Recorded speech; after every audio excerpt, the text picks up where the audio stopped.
कि जब supreme court ये कह रहा है कि मेरे पास ऐसा कोई सबूत नहीं है कि मंदिर तोड़ के मस्जिद बनी हो, और ये भी कह रहा है कि 1949 में मूर्तियां गलत रखी गई, ये भी कह रहा है कि बाबरी मस्जिद को इलीगल तरीके से तोड़ा गया, फिर भी जगह उठा के मंदिर को दे देता है।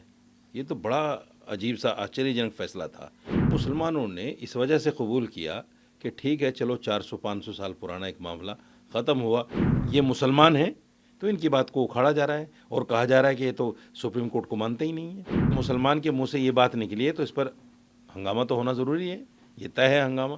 बाबरी मस्जिद में जो कुछ भी हुआ, ये बड़ा देश का दुर्भाग्य कहिए कि जब सुप्रीम कोर्ट ये कह रहा है कि मेरे पास ऐसा कोई सबूत नहीं है कि मंदिर तोड़ के मस्जिद बनी हो, और ये भी कह रहा है कि 1949 में मूर्तियाँ गलत रखी गई, ये भी कह रहा है कि बाबरी मस्जिद को इलीगल तरीके से तोड़ा गया, और ये भी कह रहा है कि जो लोग इसमें शामिल हैं उनके खिलाफ कार्रवाई होनी चाहिए, और फिर भी जगह उठा के मंदिर को दे देता है। ये तो बड़ा अजीब सा आश्चर्यजनक फैसला था। लेकिन मुसलमानों ने इस वजह से कबूल किया कि ठीक है, चलो 400-500 साल पुराना एक मामला ख़त्म हुआ, जान छूटी, ये देश में जो नफ़रत फैल रही थी ये कम से कम होगी। लेकिन पता चला कि वो तो और ज़्यादा हो गई, नए रास्ते निकल गए। तो ये जो पीड़ा है, इस पीड़ा को उन्होंने व्यक्त किया है, और इसी पीड़ा को व्यक्त करने के लिए आपको याद होगा सुप्रीम कोर्ट के 4 जज बाहर निकल के आए थे, प्रेस कॉन्फ्रेंस की थी। DY चंद्रचूड़ जब रिटायर हो गए उसके बाद उन्होंने बाकायदा एक प्रोग्राम में इस तरह की बातें कहीं, और कई सारे जज हैं जो इस तरह की बातें करते हैं। सवाल ये है कि अगर हिंदू को इस बात को कर दे, आप निशिकांत दुबे ने क्या कहा था चीफ जस्टिस के लिए, बिल्कुल खुली किताब है, क्योंकि वो हिंदू थे तो उनकी बात को दबा दिया गया।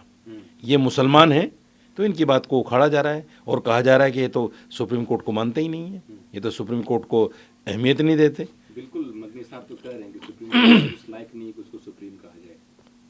नहीं, उन्होंने ये कहा कि सुप्रीम कोर्ट सुप्रीम उस वक्त होगा जब इंसाफ के तकाजे पर फैसले होंगे। ये कोई गलत थोड़ी है भाई। सुप्रीम कोर्ट जो है हिंदुस्तान में हमारी लास्ट उम्मीद है कि जब सब जगह से हम थक हार के बैठ जाएं तो फिर एक रास्ता बचता है सुप्रीम कोर्ट। वहाँ भी अगर ऐसा ही हो जाए तो फिर सुप्रीम कहाँ से रह गया। ये एक बात उन्होंने कही, तो उसमें मैं समझता हूँ कि कोई ऐसी बात नहीं है जिस पर वावेला मचे। बस वही है कि मुसलमान के मुंह से ये बात निकली है तो इस पर हंगामा तो होना ज़रूरी है, ये तय है हंगामा, और हो रहा है। उन्होंने कहा कि आजकल जिहाद शब्द को गाली बना दिया गया है, इसको आप कैसे देख रहे हैं? वो थूक जिहाद, लव जिहाद एक गाली की तरह टर्म यूज होता है। देखिए, उन्होंने एक बात कही कि जब जब जुल्म होगा, जब जब जिहाद होगा। इस बात को तो मैं जस्टिफाई नहीं करता हूँ।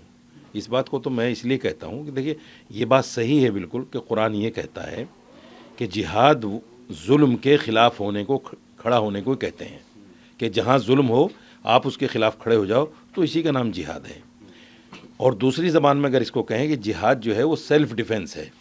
जितनी भी जंगें उस वक्त में हुई हैं वो सेल्फ़ डिफेंस में हुई हैं। हमला कर दिया, मुसलमानों ने उसको रोका है, और कुरान ने यही कहा है कि जो सेल्फ़ डिफेंस में मारा जाए वो शहीद है।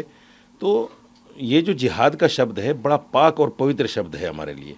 लेकिन जिस तरह लोगों ने इसको लव जिहाद, लैंड जिहाद, थूक जिहाद, मूत जिहाद और हर जिहाद से जोड़ दिया, तो यकीनी तौर पर ये हमारे आस्था को चोट पहुंचाने वाली बातें हैं।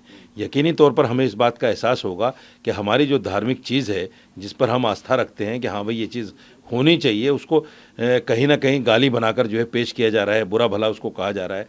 तो मेरा मानना ये है कि ये चीज़ ऐसी नहीं है कि जिसको मदनी साहब ने कोई गलत वे में कहा हो। ये बिल्कुल सही है कि हर चीज़ में जिहाद हो रहा है।